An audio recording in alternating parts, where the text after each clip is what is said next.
Imagine a projeção de um edifício de ponta. Engenheiros, arquitetos, eles passam meses, tipo anos, calculando o impacto de ventos fortíssimos, a estabilidade contra abalos sísmicos e a resistência dos materiais contra incêndios. A estrutura parece invencível.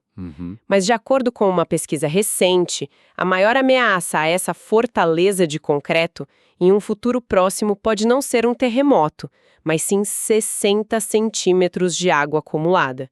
Sejam muito bem-vindos a mais uma análise aprofundada de fontes documentais. Hoje, o nosso foco é exatamente em como a engenharia moderna está precisando se adaptar rapidamente a cenários climáticos que antes pareciam ficção. E o documento que vai guiar a nossa conversa de hoje é, curiosamente, uma errata de um artigo científico. Pois é. E é um documento que carrega um peso formidável por trás dessa brevidade, sabe? O artigo original que sofreu essa correção, ele se chama Níveis de Prontidão de Resiliência para Edifícios, estabelecendo métricas de resiliência a múltiplos perigos e sistemas de classificação. É um título bem extenso, né? Com certeza. E o que impressiona logo de cara é a profundidade metodológica e a colaboração internacional gigantesca envolvida nesse trabalho. A pesquisa é liderada por Simona Bianchi, acompanhada por uma equipe multidisciplinar que de fato cria uma ponte entre a pesquisa acadêmica pura e a aplicação prática na engenharia. E o escopo dessa colaboração é notável. O estudo reúne especialistas da Universidade de Tecnologia de Delft, na Holanda, e também da Universidade Sapienza de Roma, na Itália. Sim, e não para por aí. Verdade. Além disso, integra parceiros cruciais do Instituto de Amsterdã para as soluções metropolitanas avançadas, pesquisadores da Universidade Transilvânia de Brasov, lá na Romênia, e o que eu acho fascinante, e a gente vai explorar em breve, profissionais de empresas especializadas em engenharia e tecnologia espacial. É uma mistura de áreas bem única, né? Muito. E todo esse esforço conjunto resultou nessa publicação agora, no ano de 2026, nas páginas da prestigiada Revista Internacional de Redução de Risco de Desastres, que é gerida pela editora científica Elsevier. Exato. É uma convergência de áreas do conhecimento. Temos urbanistas, engenheiros estruturais, climatologistas, especialistas em mapeamento por satélite, trabalhando em um único modelo de avaliação de risco. E é exatamente por causa dessa complexidade que a precisão absoluta se torna inegociável. Antes da gente mergulhar nos detalhes desse mapa e entender a física por trás desses 60 centímetros de água, vale ressaltar que apoiar a divulgação científica é fundamental. Então, deixar uma curtida neste conteúdo, seguir o canal e compartilhar este material com outras pessoas é, a maneira mais eficaz de garantir que informações de qualidade cheguem a quem precisa planejar o futuro das nossas infraestruturas. Com certeza. O compartilhamento da ciência é um pilar da própria evolução do conhecimento, sabe? A pesquisa só cumpre o seu papel máximo quando ela é compreendida e debatida abertamente. Certo, vamos desdobrar isso. Olha, eu preciso confessar um certo ceticismo inicial da minha parte. Quando a gente olha para a natureza deste documento, trata-se de uma errata. Normalmente, a gente pensa em erratas como pequenas correções burocráticas, sabe? Um erro de digitação no nome de um autor ou uma data trocada. O famoso errinho de revisão. Pois é. E o artigo original já passou por revisão de pares, já foi publicado, o cimento já secou, digamos assim. Então, por que uma equipe desse calibre mobilizaria todo um processo de publicação oficial apenas para alterar as cores e os números da legenda de um mapa? Isso não seria um preciosismo exagerado? Olha, o que é fascinante aqui é que esse ajuste, longe de ser um detalhe burocrático, muda fundamentalmente a forma como o cérebro humano processa o risco imediato.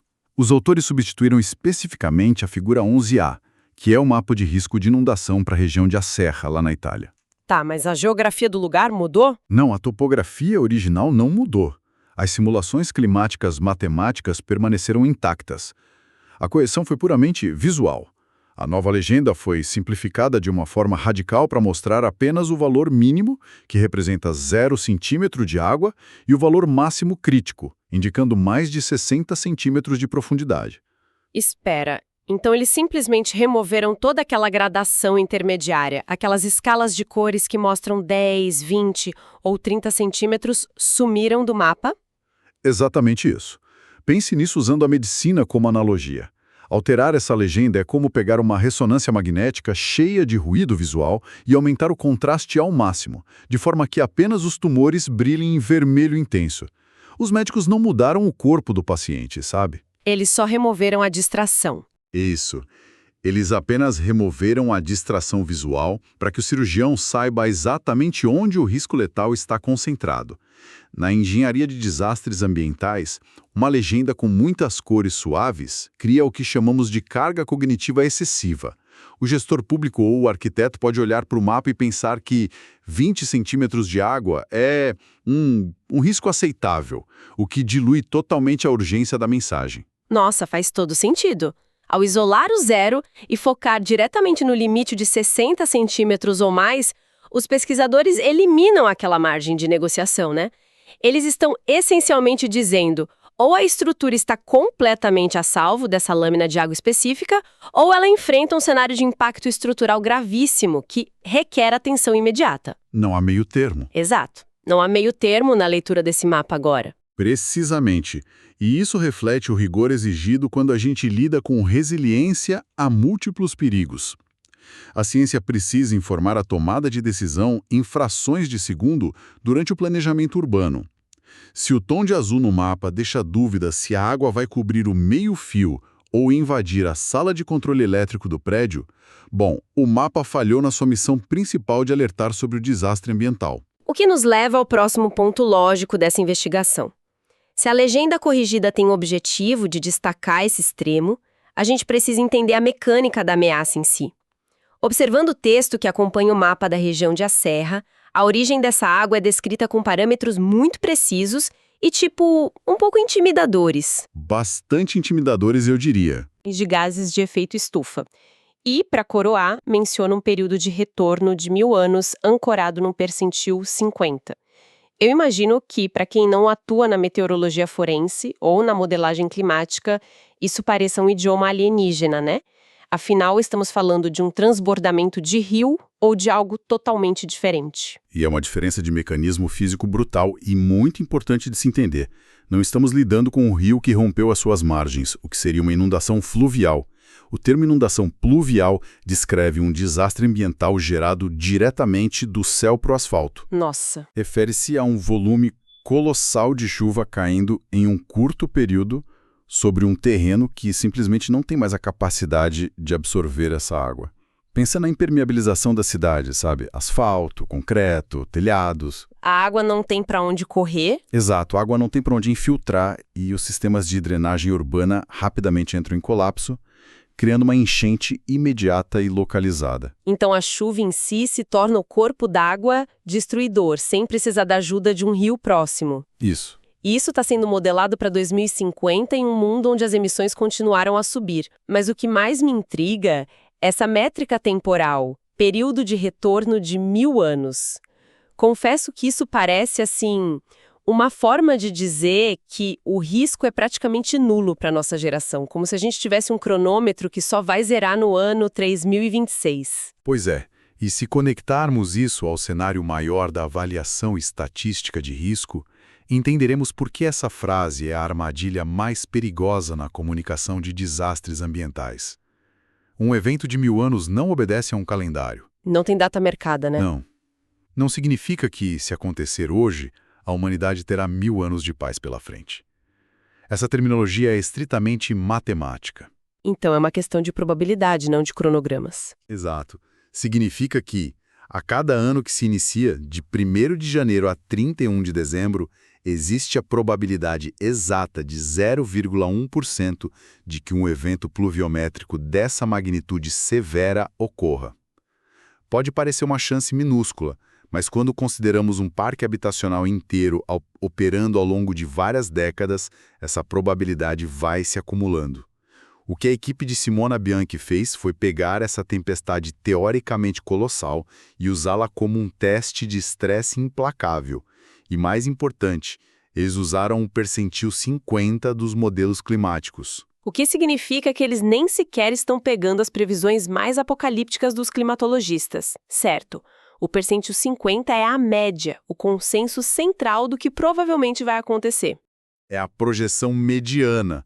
Eles estão basicamente dizendo sobre as condições climáticas médias que esperamos para 2050 em um cenário de emissões elevadas, como essa tempestade extrema interage com o terreno atual lá de A Serra. E é aqui que a genialidade da equipe se mostra, especialmente com a participação daquelas empresas de tecnologia espacial e dos pesquisadores do Instituto de Amsterdã. Olha, isso me chamou muita atenção desde o começo.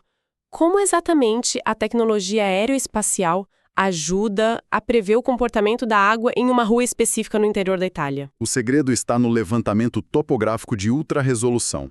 Para que o modelo matemático saiba para onde a água da chuva vai correr, ele precisa conhecer cada inclinação de calçada, cada desnível do asfalto, cada muro de contenção. Sensores a bordo de satélites ou sistemas de varredura laser, criam modelos de elevação do terreno com precisão na casa dos centímetros. Centímetros. Uau! Sim. Essa tecnologia permite que os engenheiros construam um gêmeo digital da cidade de A Serra. A partir daí, eles despejam virtualmente esse evento de precipitação extremo de 1000 anos sobre o modelo e observam a água obedecer às leis da gravidade e da fluidodinâmica, tipo pixel por pixel, rua por rua. Aqui é onde a coisa fica realmente interessante. Quando a gente pega toda essa supercomputação espacial e aplica ao mapa físico corrigido na errata, o resultado é de uma clareza assustadora. Ao examinar visualmente a figura 11A, notamos 19 edifícios selecionados como estudos de caso para avaliação de resiliência. Eles recebem contornos laranjas vibrantes e estão numerados de 1 a 19. É bem nítido. Sim. E, como uma sobreposição a esse espaço urbano, vemos a grade gerada pelo computador. Áreas totalmente brancas, que a nova legenda garante significa zero acúmulo de água, e áreas com quadrados em azul profundo, que agora sabemos indicar aquele limite drástico de mais de 60 centímetros. E o contraste espacial que esse mapeamento revela é o núcleo da pesquisa sobre prontidão de resiliência. E é um contraste chocante. Por exemplo, se a gente focar nas estruturas numeradas como 4 e 5 no mapa de A Serra, elas estão completamente engolidas por manchas de azul escuro. Ao mesmo tempo, um pouco mais acima no mapa, o edifício 14 repousa tranquilamente em uma extensa área branca. Pois é. Estamos falando de estruturas no mesmo recorte geográfico, enfrentando realidades físicas totalmente opostas diante da exata mesma tempestade. Mas me diz uma coisa, por que a marca de 60 centímetros foi escolhida como o limiar de alerta máximo? O que acontece fisicamente com um edifício moderno, de alvenaria ou concreto, quando ele encontra 60 centímetros de inundação pluvial? 60 centímetros representam muito mais do que ter os pés molhados, sabe? Mecanicamente falando, essa marca de água exerce uma pressão hidrostática considerável contra portas de vidro, esquadrias e até paredes estruturais. Mas o perigo real é a perda de funcionalidade crítica. Pense no design padrão de edifícios urbanos comerciais ou residenciais. 60 centímetros são suficientes para ultrapassar degraus de entrada e invadir completamente o andar térreo. A água entra pelas portas da frente com muita força? Sim, e quando isso acontece, a estrutura passa de um abrigo seguro para um ambiente hostil em minutos. A maioria dos quadros elétricos de distribuição, medidores de energia, sistemas de bombas d'água para o consumo interno e maquinário de elevadores está frequentemente localizada no nível térreo ou nos subsolos. Verdade. A gente nem pensa nisso. Pois é, quando 60 centímetros de água barrenta e cheia de detritos alcançam esses sistemas, o dano na infraestrutura elétrica é catastrófico e imediato. Mesmo que a estrutura de concreto armada do prédio não sofra rachaduras e continue de pé, o edifício morre funcionalmente. Ele se torna uma caixa de concreto inabitável, né? Sem energia, sem elevadores funcionando, sem bombeamento de água potável ou sistema de esgoto viável. E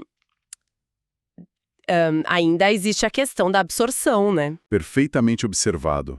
Materiais como gesso, isolamentos térmicos e certos tipos de alvenaria começam a sofrer de ação capilar, onde a água é literalmente sugada pelas paredes. Isso causa danos a longo prazo por mofo e compromete a integridade do material interior. É por isso que o título do trabalho original foca em níveis de prontidão de resiliência e no estabelecimento de um sistema de classificação. Ah, entendi. Um prédio atingido por 60 centímetros de água precisa de um design adaptativo radicalmente diferente de um prédio vizinho localizado em uma zona seca. Formes. Tipo, a cidade inteira inundou.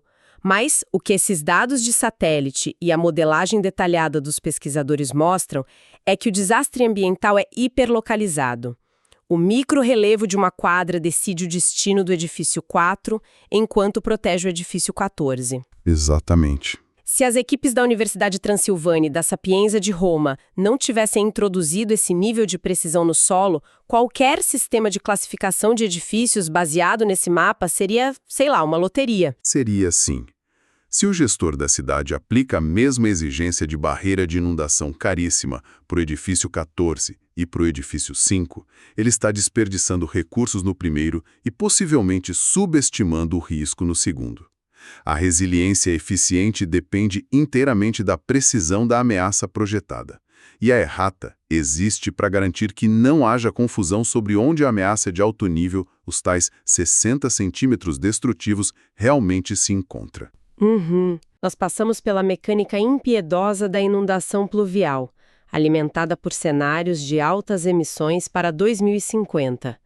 Destrinchamos a ilusão temporal do período de retorno de 1000 anos e vimos como o mapeamento espacial de precisão revela vulnerabilidades ocultas metro a metro. Concluímos entendendo a física destrutiva de como pouco mais de meio metro de água pode neutralizar completamente a infraestrutura vital de um prédio. E essa trajetória ilustra perfeitamente como a macroclimatologia precisa se encontrar com um microplanejamento urbano, sabe? A ciência climática desenha as nuvens do futuro, mas é a engenharia preditiva que constrói os escudos no chão. É uma síntese excelente do esforço dessa equipe internacional liderada por Simona Bianchi. Eles não estão apenas publicando tabelas estatísticas, eles estão criando gabarito para a certificação de edifícios que terão a obrigação de manter populações seguras durante eventos climáticos extremos nas próximas décadas. Isso levanta uma questão importante. Algo que quem está nos ouvindo agora pode aplicar ao próprio ambiente. Vimos o grau de precisão, o uso de gêmeos digitais e mapeamento a laser que os especialistas em Amsterdã, Roma e Brasov consideram como um novo padrão ouro para classificar a segurança de um quarteirão lá em A Serra. E qual seria o questionamento? O questionamento inevitável é como as estruturas que frequentamos diariamente estão sendo avaliadas. Será que as normativas de construção que ergueram os centros comerciais, os hospitais e as nossas próprias casas já incorporaram a premissa de que a chuva extrema localizada, com volumes suficientes para paralisar sistemas elétricos, é uma certeza estatística para o meio do século e não apenas um azar imprevisível? É um convite urgente ao pensamento crítico. Assumir que o padrão de drenagem projetado nos anos 80 ou 90 será capaz de lidar com a física atmosférica prevista para 2050 é um risco que a ciência demonstra ser inaceitável. A infraestrutura invisível dos modelos preditivos é tão vital para nossa segurança futura quanto as vigas de aço que sustentam as paredes. Com certeza. E com essa constatação fundamental, finalizamos o mergulho profundo de hoje. Destacar a relevância desse material metodológico e da constante necessidade de aprimoramento que a própria rata simboliza é reconhecer o esforço incansável da comunidade científica global para mitigar danos e proteger a vida humana diante de um mundo em rápida transformação. Foi um debate excelente. Foi sim. E em estrito cumprimento ao nosso compromisso de clareza metodológica, informamos que o conteúdo apresentado durante essa análise é uma síntese automatizada, elaborada com suporte e o apoio de tecnologias de inteligência artificial aplicadas à leitura e interpretação das fontes documentais originais. Agradecemos imensamente o tempo dedicado a expandir o seu repertório científico e analítico conosco, que a curiosidade por entender os dados que moldam a nossa realidade continue a ser a base do conhecimento crítico para todo o nosso público. Um excelente momento a todos que acompanham o canal e até a próxima investigação analítica.